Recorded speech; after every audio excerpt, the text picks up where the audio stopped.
May you be real, be free, be worthy of me, be yourself. Some important learnings, just simple things that we can understand and that in a way you can translate it into the language. Our bodies know things as well as our heads. And it's just that simple thing. Yeah, sure they do. How does your body tell you when it knows something that your head doesn't yet know? Feelings, right. You feel anxious, you feel nervous, you can't go to sleep at night. You feel worried. We have all kinds of words for that are the signals that your body's trying to say something that your head doesn't yet know. And most of us don't know what to do with that. So sometimes we try to graph it this way. See, if this were an iceberg, you know how there's a little bit of the iceberg above the water and a lot below the water. Okay, the little bit above the water in terms of how we know as a body, or body knowing, are simple things that we recognize. Emotions, I know when I'm angry, the feelings, and then body sensations. That's what Dr. Genlin is referring to as a whole range of knowing that is more than emotions. I know when I'm angry, I know when I'm sad, I know when I'm scared, I know when I have sweaty palms. But there's also sometimes when I know that something's off, but I don't know what it is. So what we find is that in the whole world where we know that, we don't know what. We call this the world of the more in you, or the story that's waiting to unfold in your feelings. And this entire world here, Dr. Genlin refers to technically in his own work as what he calls a felt sense. So that's what this area is about. Focusing is a way to go through the doorway of what you know on the surface and down into that more of the story. And the most important thing is that the direction to the story, the more of the story, is to go into the feelings, not to go away from them. When people move down into the more of the story and it was scary, then they whipped right back out again. And that's why we started with the exercises and why we'll work all day today. If you simply learn only one thing in these 6 days, how to stay down in what you've run away from, or you've been taught not to own inside, you will have accomplished a miracle in these 6 days in itself. To just learn how to be here. Because it's only when you can hold this more, or the story, which is dressed in these emotions and feelings and body sensations that are scary or hurting or whatever it is, that we say, oh, I don't want to feel that. That hurts or pains me or terrifies me or whatever. They're always clothed in that down here. Or even excitement or curiosity oftentimes is frightening to people because they don't know the answers. They can't be creative because creativity frightens them even because it's not all wrapped up. So usually there's something about the unknown, this is always the unknown, that people run away from. The key to learn focusing, from my experience, is to teach people how to dwell in what they've normally gone like this to.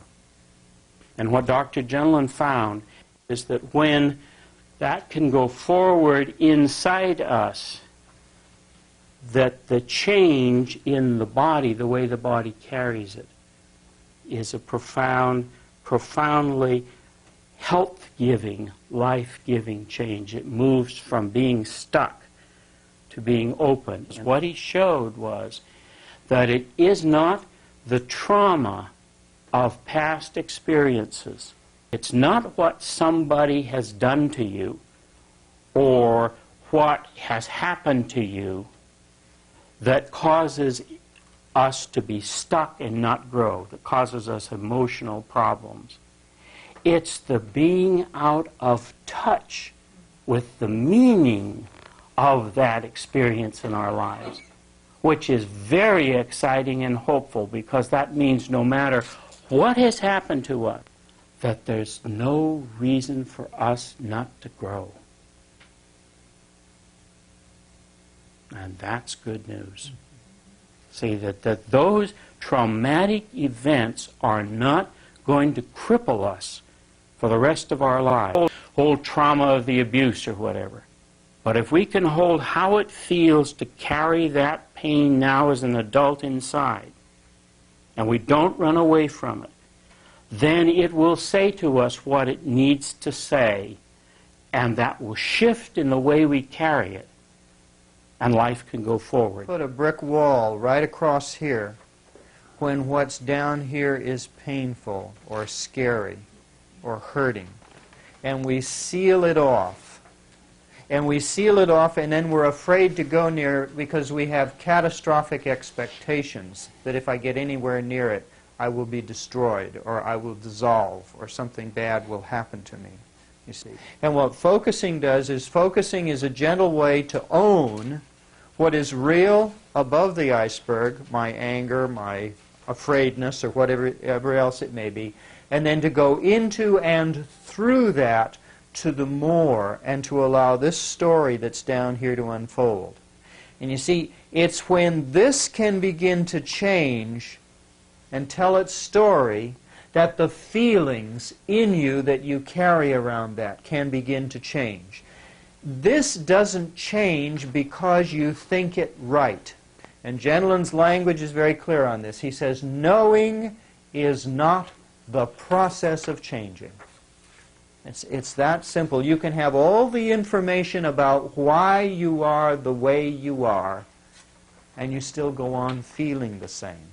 So it's like you need to find a way into your body through the brick wall so that you can hold and dwell in what is real in you long enough in a caring way that it can begin to tell you its story. And as it tells its story in symbols, as the symbols are spoken, then the way you carry it can begin to change. And as Gentleman says, the inner landscape changes. And that's the process of focusing. You create kinship with this place inside.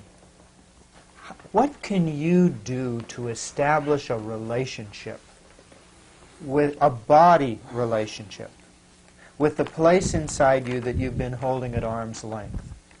Perhaps for a long time. What will that place inside you need from you in a body way in order that it can begin to trust you enough that it will tell you its story? You don't tell the place, well, I'm going to do this and this and this and this, because see, then you have power. Then you're in control and you're dictating to the place how it's going to be. No, you go to that place and you ask that place, how do you need me to be with you?